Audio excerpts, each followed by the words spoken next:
All right, welcome to this edition of the Loud and Devoted podcast. My name is Native Seahawk, otherwise known as Aaron Thomas. I am here on a Wednesday morning and was thinking that it's been a few weeks since I did my last Seahawks podcast.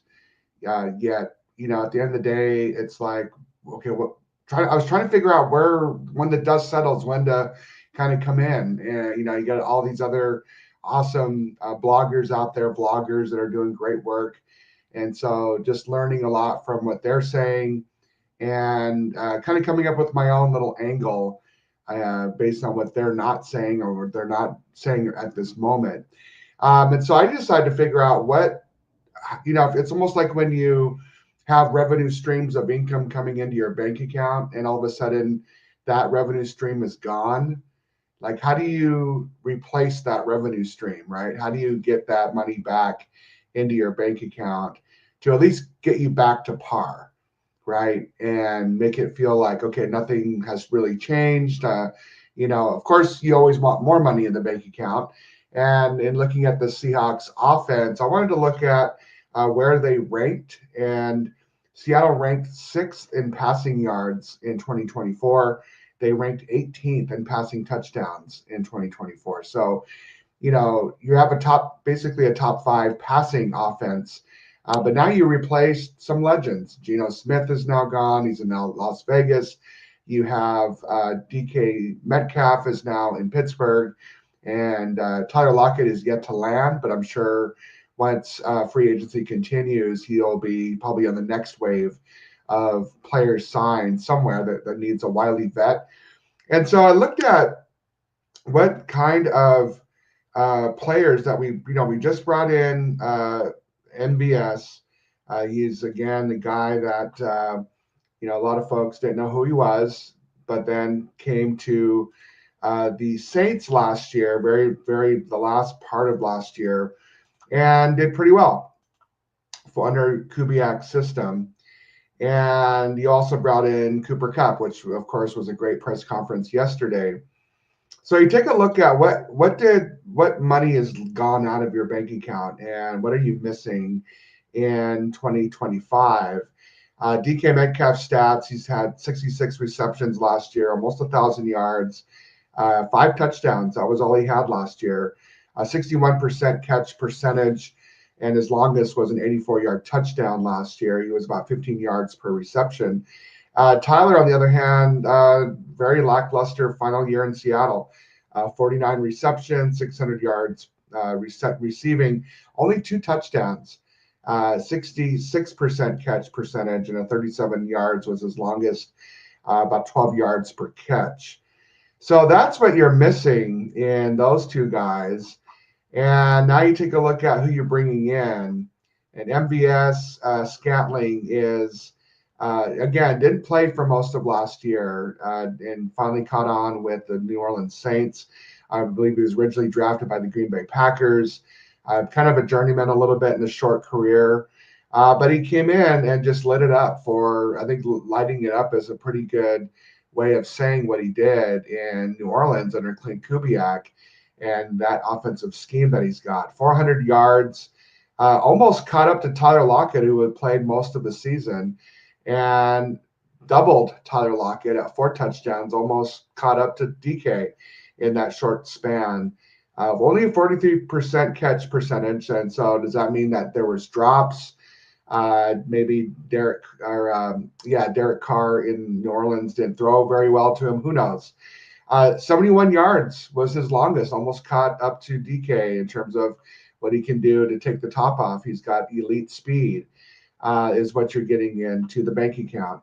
And 22 yards per reception, which beats both DK and Tyler, which is good. The guy can get downfield. He's fast. Need to work on the catch percentage. But I think if he had 17 games last year, he's over 1,000 yards. Easy. He's probably somewhere in the 10, 11 touchdowns on the season. And so you're getting a pretty good guy at a really inexpensive contract to replace the speedster DK Metcalf. You take a look at Cooper Kupp, everybody's Washington's favorite, of course. His 67 receptions last year was he had one of the lowest statistical performances of his career in 2024. So he said yesterday, don't read into that. I'm still really good. I still consider myself an elite quarterback. And I think under this scheme, underneath Kubiak's scheme, you're going to see Cooper Kupp do very well. Will he beat Tyler Lockett's numbers? Absolutely. Will he catch up to DK?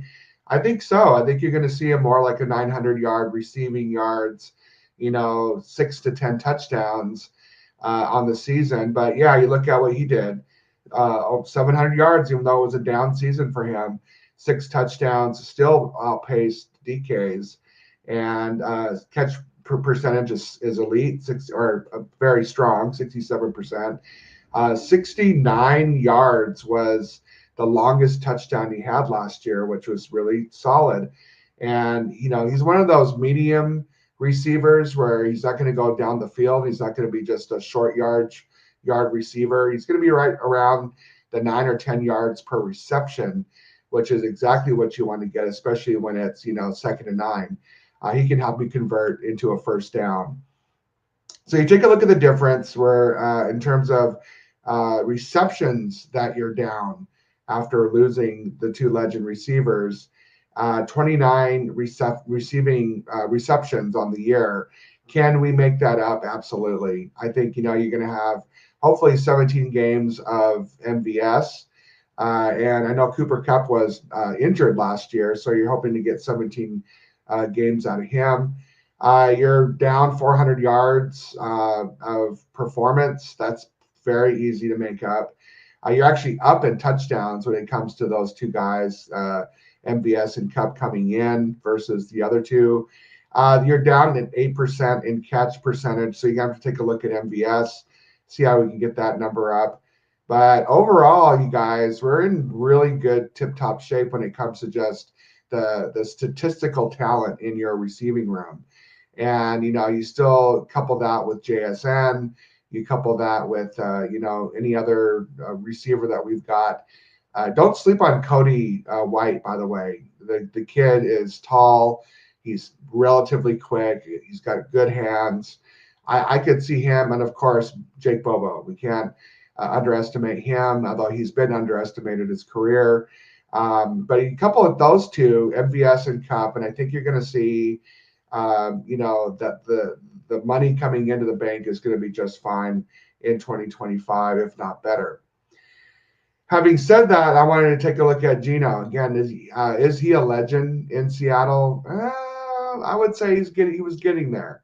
He didn't win us very big playoff games, never took us to the Super Bowl, although you can't just pin that on Geno. You look at what him and Sam Darnold's coming in from Minnesota. He's a journeyman himself. He's kind of a younger version of Geno in this respect because, Geno came in, didn't do very well in his first half of his career and got resurrected in Seattle. A lot of us believe that's what Sam Darnold's going to happen to him.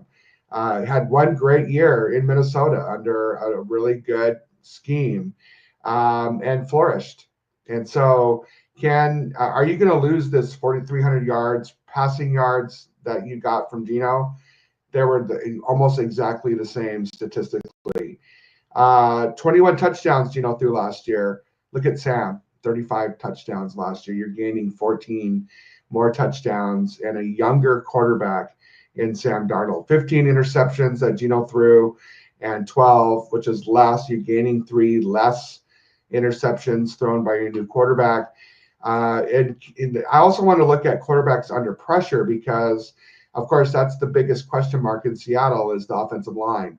And can Sam Darnold thrive or at least do as well as Geno Smith under pressure? And the answer is yes.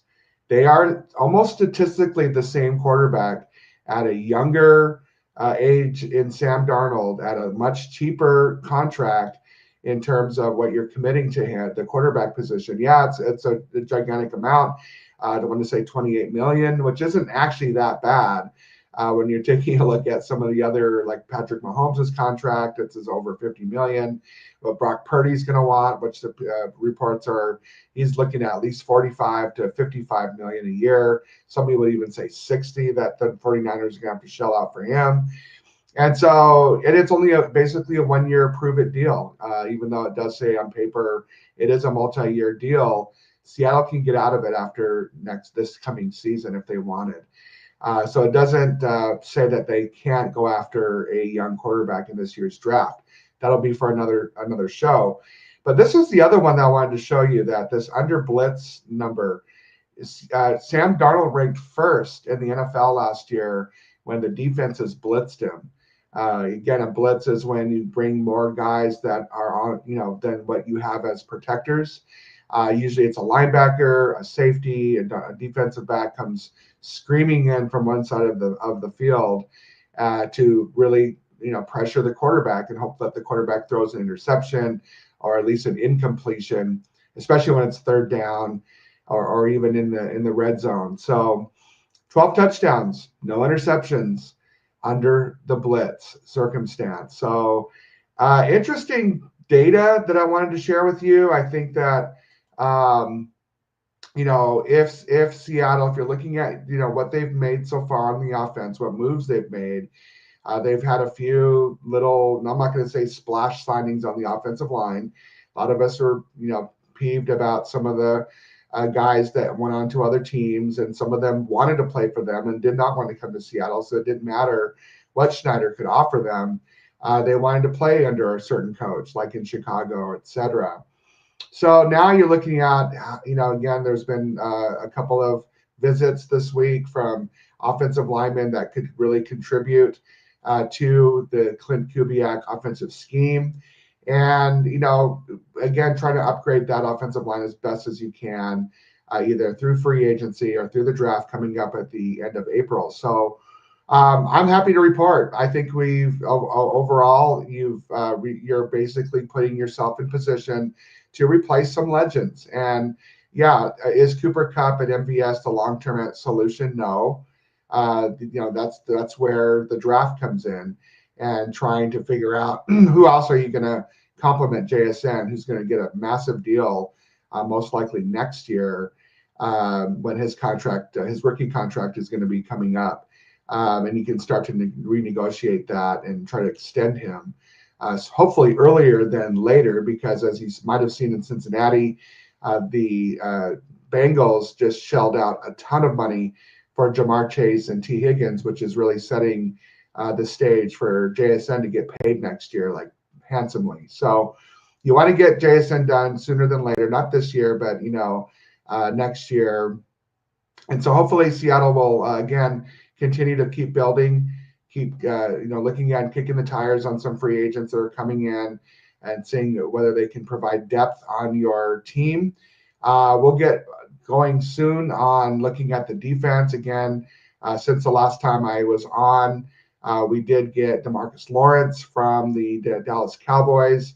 And again, that's another great addition. If you lose Hankins, which it doesn't look like they're probably not going to bring him back on the defensive line. I think they should bring Hankins back on a sort of a minimum contract and do it for one more year, and couple him with Lawrence and the Big Cat and Byron Murphy. I think he would be a really good stout run blocker, run stuffer, as a sort of a true nose tackle at a cheap rate. And he played under Dirty.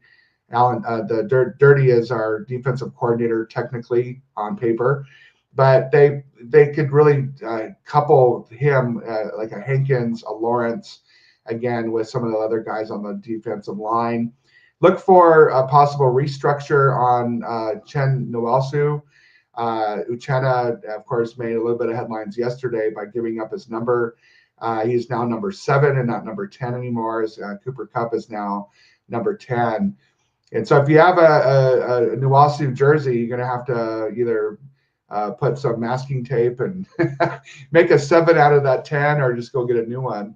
And then how many of us have a Metcalf jersey or a Lockett jersey? I've got both of them.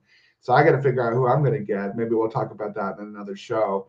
for this summer. Which player are you going to get that hopefully will stay on the team? Now I know why folks get the number 12 jersey. I've heard that several times. I think it's a cop out, but maybe not so much anymore. All right, you guys. My name is Aaron Thomas, otherwise known as Native Seahawk. Go Hawks! And hopefully we continue to see some great news coming out of Renton and VMAC with some good signings this week.